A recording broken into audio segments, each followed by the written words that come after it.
Kuigi Eesti Telekomi ettevõtted EMT ja Elion kuuluvad juba 2010. aastast Telia Sonerale, ei olnud rahvusvahelise mastaabiga kontsern senini võtnud Eestis kasutusele ühtset brändi. See muutus täna öösel, mil ajaloo prügikasti kadusid EMT ja Elioni brändid ning uue nimena võeti kasutusele Telia. Lisaks uuele nimele ning brändile pakub Telia tänases klientidele ka paari uut teenust.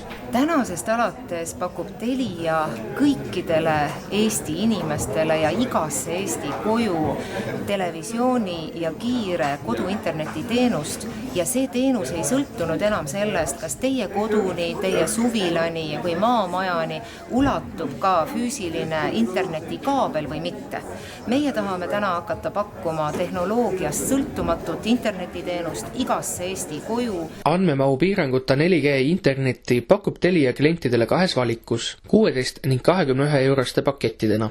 Nende pakettide erinevus on tegelikult kiiruses, allalaadimise kiiruses ja nagu te ütlesite, üks nendest pakettidest maksab 16 eurot, teine 21 eurot, 21 euros kiirus on 20 ja üleslaadimise kiirus 5 ja vastavalt siis 16 eurosel allalaadimine 5 ja üleslaadimine 1.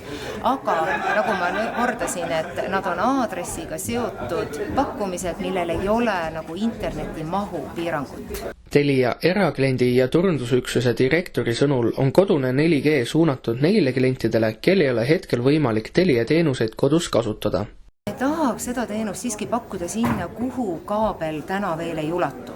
Kui on kaabel täna ei rahulda kaabli kiirused, siis olge palun kena, pöörduge taas meie poole, Telia poole.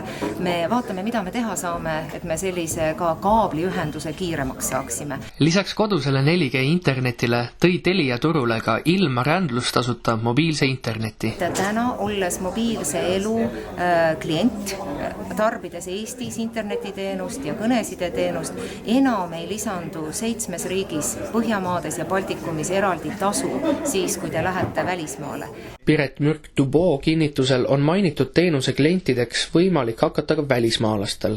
Telko ja IT-teenused on ju tegelikult globaalses konkurentsis ja kui tahab ka välisklient taolisi roamingu hindu või rändlusteenuse hindasid kasutada, see on täiesti kliendi vabadus võtta ka Eestist SIM-kaart, saada Telia kliendiks ja kasutada neid samu rändlusteenuse hindasid.